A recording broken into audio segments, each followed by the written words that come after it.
Hello everyone, welcome to the second episode of the USMLE-Unlimited. Today I'm starting a discussion about the UWorld, that means how you should use the UWorld, and there will be several episodes about this UWorld discussion. So today is the first video about the UWorld discussion. Let's roll the intro.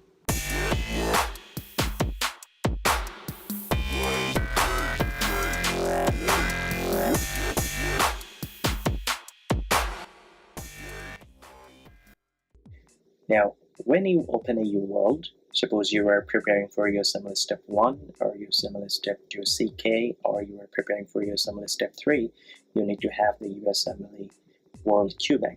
I'm not saying that you should use the UWorld question bank only. It depends on you, but as most of the people, most of the medical students, they use the UWorld. So I'm going to discuss about UWorld. And for me, this is the best, and I think for most of the medical students, most of the doctors, this is the best, the UWorld. Now let's discuss the UWorld interface today. So when you open the UWorld, there is a user interface.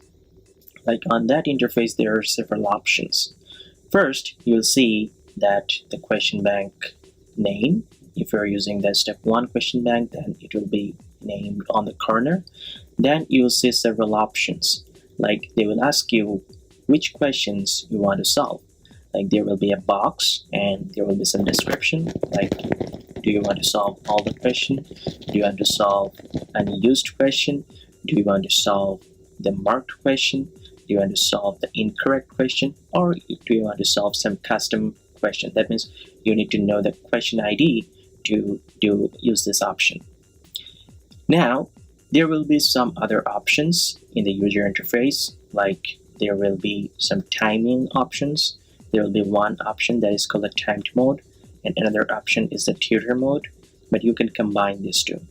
The timed mode is there will be a timer that will start as soon as you start a block, and you need to finish the block within that allotted time, and after that you will have the chance to review the questions and answers.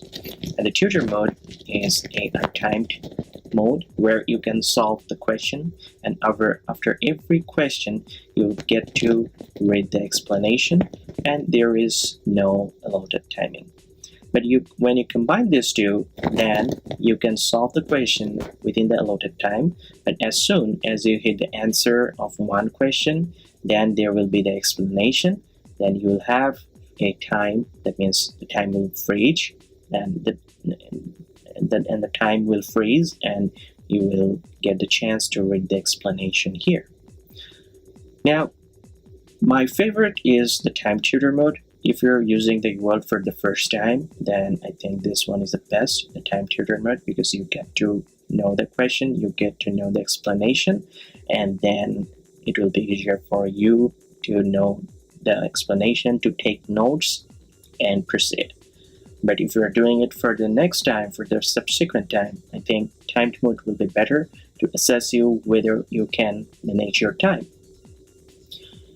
Then there will be subject choices, like for Step 1, there are several subjects like anatomy, the biochemistry, the physiology, the pathology, the pathophysiology. This kind of subject choices are there. And there are subspecialties, like there will be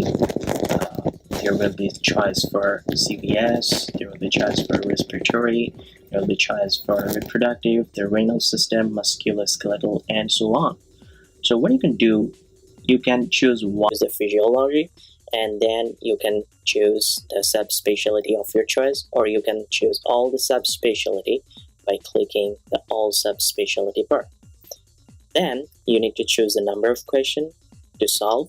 There are usually the maximum number of questions you can take per block is 40, but you can take any minimum question you can take per block is 40, but you can take any minimum number of questions. Not 0, you need to solve at least one question. I think you know it, right? And then you need to start the test, and you will do your test. So That was a discussion about the UWorld interface, and I'll continue discussion about how to use UWorld properly. I'll be talking about how to solve the UWorld question and how to take notes and how many times you should use it, this kind of thing in subsequent videos. So that's it for today. Don't forget to like and share if you think this video is helpful, and again, if you consider subscribing, that would be helpful for me. Thank you very much. See you again with the episode 3 very soon. Goodbye.